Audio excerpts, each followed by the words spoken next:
Assalamualaikum warahmatullahi wabarakatuh. Kenalkan, saya Desvania Elina Suci dari kelas 2023I. Kali ini saya berada di rumah salah satu tokoh masyarakat yang ada di daerah saya, yaitu Bapak Dr. Andes Haji Supaat MT. Beliau merupakan salah satu tokoh masyarakat yang turut andil dalam mengembangkan mutu pendidikan di daerah saya. Kebetulan beliau sudah berada di sebelah saya. Selamat sore, Pak. Selamat sore. Kenalkan, saya Desvania Elina Suci, mahasiswi Fakultas Ekonomika dan Bisnis jurusan Pendidikan Ekonomi Universitas Negeri Surabaya. Baik, apa yang menjadi tujuan Anda ya hadir ke tempat kami ini? Baik, tujuan saya kemari untuk mengetahui sejauh mana sih pandangan masyarakat terhadap Pancasila. Nah, mungkin sebelum kita membahas lebih lanjut mengenai Pancasila dalam pandangan masyarakat, Bapak bisa memperkenalkan diri terlebih dahulu karena mungkin rekan-rekan bisa lebih kenal dekat dengan Bapak. Baik, baik, saya kenalkan diri, nama saya Supaat. Kebetulan di masyarakat ini saya mendapat amanah dari warga sebagai pembina Yayasan At-Taufiqul Haq. Nah, sebelumnya sebagai pembina ini memang saya pernah menjabat sebagai kepala bidang pendidikan, yaitu untuk mengembangkan bagaimana sih pendidikan Islami, yaitu Rodatul Atfal dan Madrasah Jaya Ibtidaiyah di Lakar Santri supaya bisa maju besar. Nah, itu yang melatar belakangi sehingga waktu itu saya diberi amanah oleh warga untuk mengembangkan sistem pendidikan. Karena apa? Karena dari warga sendiri tahu bahwa saya sudah mengembangkan sistem pendidikan kemana-mana, baik dari Sabang sampai Merauke, khususnya di bidang vokasi, ya. Juga pernah mengembangkan di Nahdlatul Ulama, yaitu di Brunei Darussalam, ya, SMK yang di sana. Juga mengembangkan 5 tahun di Saudi Arabia. Ya. Nah, sehingga dari situ masyarakat memilih saya untuk mengembangkan pendidikan yang ada di Lakar Santri ini supaya bisa maju besar. Sehingga waktu itu saya terenyuh betul karena kenapa saya sudah mengembangkan kemana-mana tapi di daerah saya sendiri kok terbengkalai pendidikannya. Itu yang mendasari saya mau jadi ketua bidang pendidikan pada waktu itu. Oh iya, Pak, kan tujuan saya tadi ingin mengetahui pandangan masyarakat terkait Pancasila. Kira-kira kalau menurut Bapak sendiri nih, Pancasila itu seperti apa sih, Pak, maknanya? Oke. Pancasila menurut pemikiran saya kan sebagai dasar negara kan, karena sebagai landasan, sebagai pijakan, suatu pemerintahan itu punya dasar yaitu Pancasila. Di samping itu sebagai ideologi bangsa, ya. Itu pengetahuan saya tentang Pancasila kan itu ya. Jadi Bapak sempat menjelaskan kalau Bapak pernah menjadi kepala bidang pendidikan di sebuah yayasan atau Haq. Ya. Nah, kalau bicara tentang pendidikan, Pak, pendidikan itu kan merupakan salah satu penerapan dari nilai-nilai Pancasila, yaitu sila kelima yang mencakup tentang keadilan. Karena kan setiap warga negara itu berhak untuk mendapatkan pendidikan.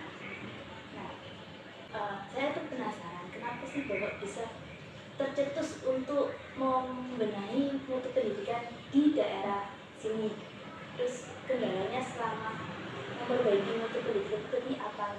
Oh, ya. Jadi dari awal tadi sudah saya singgung bahwa karena saya sudah pernah mengembangkan sistem pendidikan yang katakan yang representatif dari Sabang sampai Merauke bahkan ke luar negeri, sedangkan di daerah sendiri terbengkalai sehingga dari tokoh-tokoh masyarakat melalui RW 1, 2, 3, 4, 5 bahkan itu sehingga dikumpul bersama, duduk bersama untuk memikirkan bagaimana pendidikan di Indonesia di Lakar Santri yang khususnya Islam itu masih besar. Karena apa?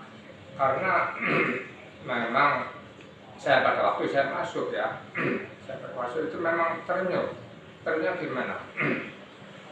Melihat kondisi sekolahnya itu bukan seperti sekolahan, artinya seperti pasar ya, terbengkalai. Jadi baik RA itu berupa stand-stand toko yang sangat memprihatinkan gitu ya, sehingga dari situlah saya berangkat untuk andil, itu ikut membenahi supaya menatakan, supaya nanti sebagai penerus saya itu sudah tertata rapi, baik dari segi infrastrukturnya, baik dari segi manajemennya, baik segi pengembangan gurunya.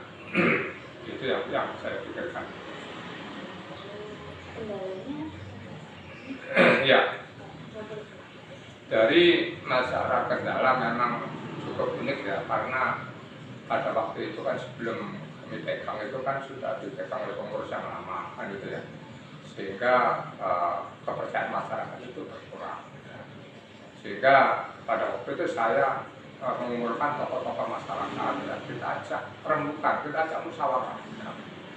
Dan itu kan salah satu penerapan sila gitu ya, kayak musyawarah, kita ajak, ayo kita sama-sama membangun ya, membangun pendidikan Islami yang ada di tempat kita. Karena terus terang kami punya cita-cita, kalau memang sudah dicapuk dari masyarakat tadi itu, kalau memang sudah capuk sih otomatis saya harus tidak setengah-setengah. Artinya bagaimana sih masyarakat ekonomi menengah ke bawah bisa mengenyam pendidikan yang maju besar tapi terjangkau ya, karena selama ini kan saya pikir itu hanya orang-orang kaya yang bisa menikmati sekolah di Al-Hikmah, Al-Falaq, Al-Kausar, pokoknya berbau al-al semua kan gitu ya.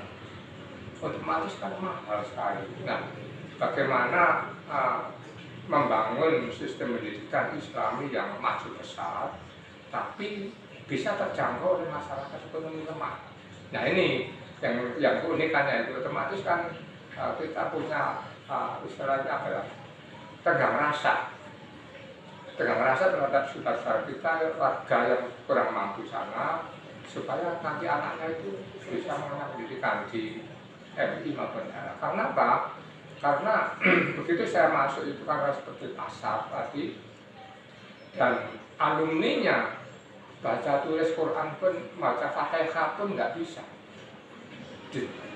Dasarnya dari mana nggak bisa? Karena saya mengikuti anak-anak yang mengikuti tes di Sanawiyah negeri itu kan nggak bunyi, kan itu loh. Nah, karena nggak bunyi bisa tahu faktur, tapi kami juga tetap berusaha kalau terlantarkan seperti ini. Makanya karena kendala yang kami hadapi tadi itu sama masyarakat yang kurang percaya terhadap yayasan, maka kita ajak musyawarah tokoh-tokohnya itu. Kita buka manajemen atau buka open, sehingga langkah pertama kita diskusikan tentang bagaimana kita membenahi infrastruktur dulu. Infrastrukturnya tidak benahi. Alhamdulillah pada masyarakat itu sangat percaya ya, dan antusias yang tadinya tidak percaya, sehingga saya sarankan siapa yang mau membantu untuk membenahi pagar, itu berebut itu, tidak berupa uang. Saya membantu besi, saya membantu semen, saya membantu batu bata, monggo. Nah itu asal jadi material ya. Terus setelah itu jadi pagar sehingga tidak campur aduk, karena waktu itu kan pedagang itu campur ya, ada kambing, ada ayam, ada orang lalu lalang yang dari orang masyarakat itu campur dari satu, sehingga tidak bisa memilahkan antara sekolah dan warga kan itu, sehingga pagar utama. Setelah pagar terbentuk, baru kita laporkan lagi, tapi tetap laporan saya berikan ke yang menyumbang tadi, laporan secara tulis dan kemajuannya dari yang awalnya seperti ini, setelah dari masyarakat sekarang sudah terbentuk dari pagar yang bagus. Setelah itu kita taruhkan, kita tutup aping. Kalau debu pasti nanti kacau kan, pasti nanti tetap kotor ya, sehingga tutup aping utama. Sehingga siapa mau membangun, banyak masyarakat. Saya tamannya, saya pakainya. Nah, di situ. Ya, setelah itu juga kita masuk ke kelas ya.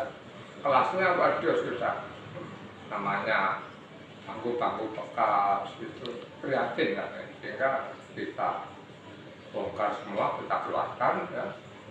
Kita tata ulang lagi dengan ruangan yang representatif seperti apa. Kita keramik semua ya, yang seperti kita keramik kita cat, kita tata lagi, kita belikan drawer kabinet, kita minta untuk apa itu LCD dan sebagainya ke masyarakat ya. Sehingga bantu dari masyarakat luar biasa. Itu pendapat sehingga LCD banyak diberikan, setiap ruangan juga ada LCD, terus ruangannya sudah tertata rapi. Nah, alhamdulillah yang tadinya animonya itu rendah sekali karena apa? Per kelasnya cuma satu kelas. Satu kelas itu satu angkatan itu cuma satu kelas. Itu jumlahnya itu maksimum 11.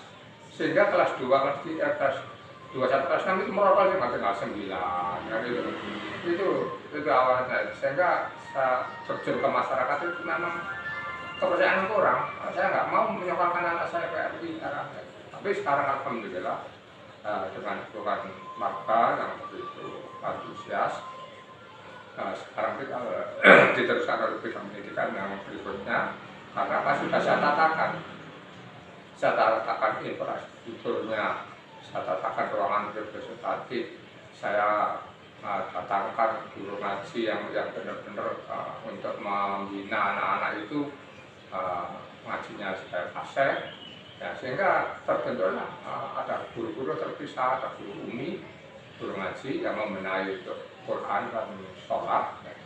Dan ada guru-guru yang umum yang mengembangkan tentang sainsnya, sehingga kedua-duanya saya kembangkan, baik guru umi maupun guru sainsnya ya, itu kita kembangkan. Alhamdulillah sekarang kelihatannya masih besar, sehingga angkatannya bisa sampai 3 kelas. Dan per kelasnya itu sekarang bisa mencapai maksimal 33, dari 30 sampai 33 siswa gitu. Sehingga sampai kelas 1 sampai kelas 6 itu 3 kelas semua. Nah itu sekarang itu loh, begitu besarnya antusias masyarakat, masyarakat untuk masuk ke FI maupun ke MH. Nah itu kira-kira seperti itu. Jadi lalu respon masyarakat terhadap perubahan yang dibawa oleh Bapak ke arah yang lebih baik, jadi didukung gitu ya? Iya, didukung karena apa? Kita transparan ya. Transparan, jadi setiap sekecil apapun yang amal itu satu set laporan. Satu set laporan semua, misalnya berapa masyarakat yang amal semua tak print out kan semua, tak bagi semua, gitu, tak kirimi semua. Baik yang amal besar atau apa kecil. Itu baik berupa uang, berupa material, semua itu terdeteksi. Tidak ada yang tidak ditutupi karena kita ingin benar-benar punya pendidikan yang representatif kan itu. Nah, karena sudah tertata itu, gurunya sudah settle, kita trainingkan komputer, kita trainingkan tentang matematik, kita trainingkan tentang fisika, ya. Yang agama pun baca Quran kita hadirkan guru-guru umi, sehingga kita suruh menguji sampai sertifikasi. Alhamdulillah sudah yang mengawali dari Surabaya Barat sekarang ya di MI atau begitu yang mengawali MI yang ada di Surabaya Barat sekarang gabungin banyak yang meniru untuk kegiatan umi di Surabaya Barat itu banyak sekali. Contoh dan sekolah. Iya betul. Bahkan sampai Jogja pun ada studi banding ke sini kan. Ya. Banyak yang studi banding dulu ya. Melihat keberhasilan dari kemajuan RH maupun MI. Ya. Pendidikan di Ceruk, Islami. Yang sini juga ada menanyakan kok bisa kan. Nah itu memang inti utama dari warga, ya, kepedulian warga untuk membangun punya pendidikan yang representatif. Nah sekarang sudah tinggal meneruskan karena sudah tertata, hanya tinggal jalan satu melanjutkan. Oh, iya Pak, jadi kan sebelum saya ini penasaran. Nah, jadi sebelum Bapak berkecimpung di dunia pendidikan, latar belakang sebelumnya itu apa sih Pak? Kalau boleh. Baik, nah jadi sebenarnya saya itu orang teknik ya, jadi orang teknik yang sudah lama ikut orang Swiss ya, yang kebetulan proyeknya proyek orang Swiss yang ada di Malang juga. Jadi dari situ saya dikembangkan ya, sehingga tahu sistem kayak pendidikan kayak di luar negeri seperti apa sih kan itu. Terus nah dari situ tidak hanya sistem pendidikan juga menyangkut masalah bagaimana sih kondisi pekerja-pekerja di perusahaan dan sehingga kita selalu semua ya. Nah setelah pensiun terjun ke masyarakat itu, bahkan bukan belum pensiun waktu itu sudah diminta untuk mengembangkan pendidikan, yaitu pendidikan MI karena terus terang di samping sebagai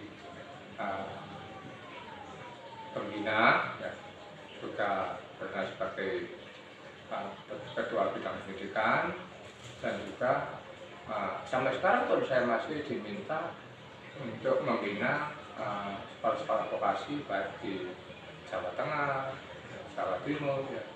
Ya kita paralel, kadang-kadang kita masih nengok bagaimana sih sistem yayasan ini sama perjalanannya, kemudian kita sering mengatakan apa juga tentang sejauh mana kemajuannya.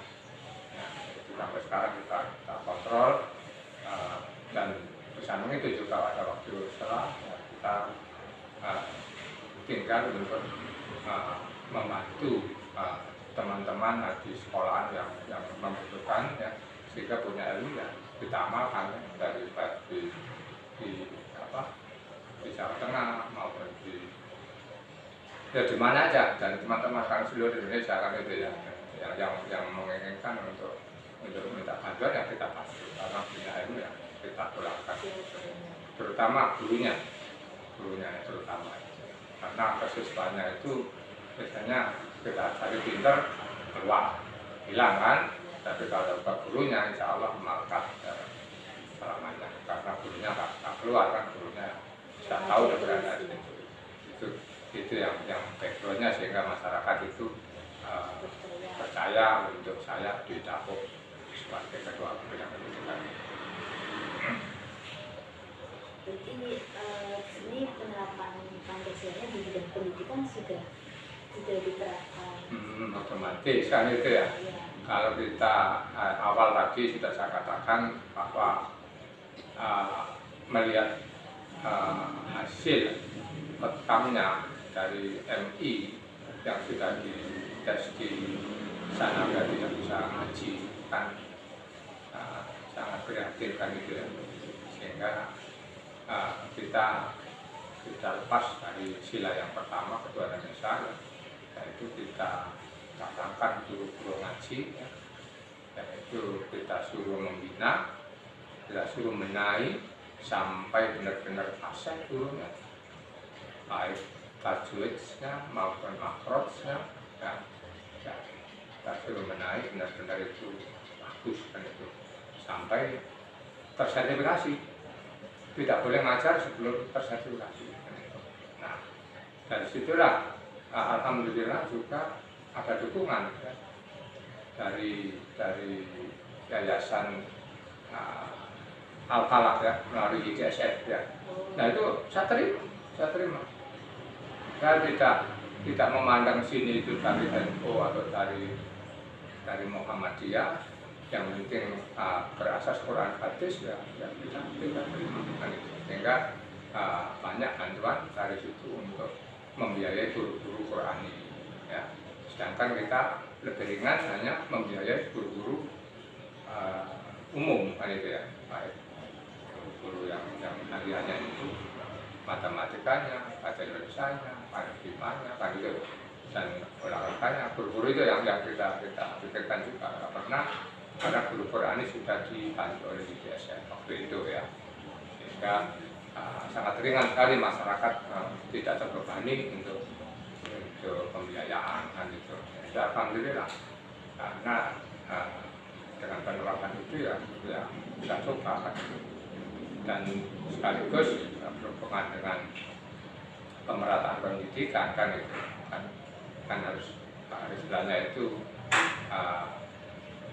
kita tidak lepas dari kata sila kelima kan, keadilan sosial kan itu ya, jadi supaya pemerataan lah pendidikan yang maju itu bisa dimasuki oleh orang-orang yang anaknya ekonomi lemah, itu terutama itu karena kita sendiri juga punya tegang rasa ya.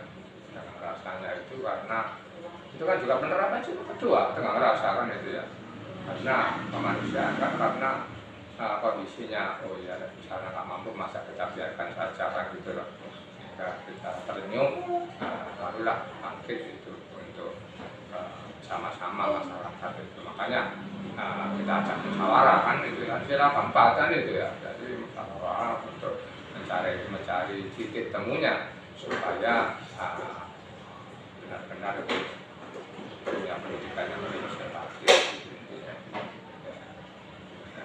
Alhamdulillah sampai sekarang ya maju pesat kan itu, sehingga toko-toko yang tadinya masa kumuh. Kenapa kumuh? Karena sendiri itu karena apa ya? Karena pembiaran ya, mungkin kurang bisa memahami yang mengelola dulu makna pendidikan kan itu, sehingga istilahnya sudah jadi stan kan, sehingga RAMI dijadikan satu gitu. Kalau MAR dari satu nanti pasti kacau, yang satu sisi sekolah untuk ceria, rame, dan satu sisi butuh konsentrasi kan itu, sehingga waktu itu pemikiran saya harus dipisah gitu kan. Dengan pemisahan itu kan nggak mudah, karena membangun gedung RA gitu. Nah, gedung RA sebenarnya itu sudah ada, hanya pengurus yang lama itu digunakan oleh stan-stan toko itu semua itu yang apa ya, yang kumuh gitu loh, orang jualan itu kumuh, hanya dia itu mengeruk biaya sewa stand.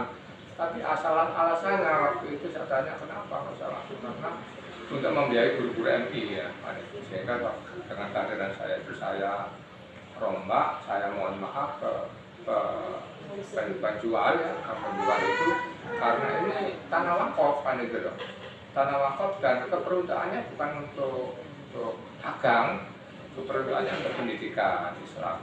Makanya kita lihat di situ gudangnya, masya Allah itu kumuh ya, dalamnya kumuh, dan di dalamnya itu banyak kayu-kayu tumbuhan ya, banyak pagar-pagar yang biasa yang tumbuhan nggak digunakan, padahal itu amalan dari masyarakat, dari pengurus lama itu, dari amalan itu karena sudah meninggal ya kita kumpulkan lagi masyarakat itu, bagaimana sebaiknya ini amalan dari warga yang sudah meninggal, ini bentuknya BRC, kami juga butuh pagar, RA juga butuh pagar, MI juga butuh pagar yang representatif, yang baik. Gimana ini ada BRC numpuk banyak, wah usulan dari dalam forum itu ya, wah itu kuno itu Pak, kuno. BRC kuno. Nah sekarang kalau kuno apa nggak digunakan, itu amalan yang sudah orang yang sudah meninggal. Kalau digunakan kan bermanfaat, sehingga pahalanya bisa mengalir ke yang meninggal itu. Nah supaya nggak kuno gimana? Harus punya gagasan itu dong. Ya tadi Pak semua Pak itu. Nah waktu itu ya saya berikan gambaran, kalau itu dipotong aja dari itu, potong sehingga yang bawah itu setengah itu tembok, yang atasnya kasih versi kan bagus. Alhamdulillah sampai sekarang awet kan. Ya mulai kita bangun sampai sekarang awet, tapi tidak masalah. Sehingga RA itu nyaman dengan ruang kelas yang baru, ya, dengan kita buatkan ruangan yang benar-benar representatif untuk RA, dengan model-model yang untuk anak-anak, dan yang MI kita buatkan yang representatif untuk MI, sehingga pada waktu itu saya memang ngomel ya, nggak tahu dengan pengurus sekarang kan mudah-mudahan masih debu aja itu, wah saya pameli. Artinya begitu saya datang itu kontrolnya itu melihat di kaca jendela. Kalau saya colek dengan tangan ini ada debu, wah itu saya komplain. Jadi tidak ada debu, harus bersih.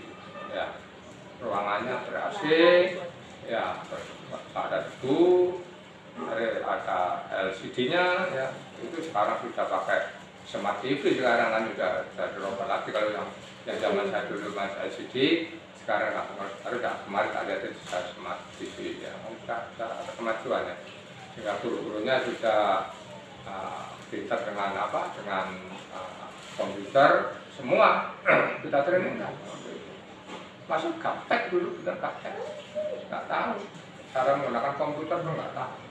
Nah, kita training kan, sehingga alhamdulillah maju pesat. Artinya guru-gurunya pintar, masih terlibat ke anak didiknya kan itu, sehingga alhamdulillah sekolahnya representatif, muridnya banyak, animo masyarakat itu banyak, ya, dan terjangkau oleh masyarakat itu lebih lemah. Itu tujuan utama ya kan.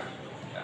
Jadi mudah-mudahan ke depan itu yang memegang itu amanah, ya, sehingga bisa meneruskan apa yang menjadi cita-cita dari pengurus yang lama kan itu ya. Itu. Terus harapan Bapak ke depannya untuk pendidikan di sini itu apa? Harapannya? Harapan ke depannya. Ya, yang jelas harapannya itu satu, tetap kalau siapapun penggantinya itu harus transparan harapannya ya. Dan juga karena ini dari warga ya, warga itu prioritas warga di dalam ya. Setelah itu baru keluar ya, itu. Sebab kalau misalnya 3 kelas itu kebanyakan dari luar, kalau warganya nanti tidak tertarik kan kasihan, karena tujuan utama itu memprioritaskan untuk warga, karena kita juga harus belajar itu punya dengan rasa lah kan juga yang saya gunakan itu kan. Dan juga kita istilahnya memang kerjanya memang biasanya kan sosial kan gitu ya, sosial masyarakat dan otomatis ya yang kita prioritaskan apa sosial, karena itu pun juga melihat dari tanahnya itu tanah wakaf ya. Nah, itu sehingga otomatis kan tanahnya wakaf, gedungnya dari masyarakat yang harus kembali ke masyarakat itu. Menarik sekali nih Pak perbincangan kita kali ini. Mungkin sebelum menutup perbincangan kita kali ini, Bapak ada pesan-pesan? Pesan-pesan ya, oke baik ya.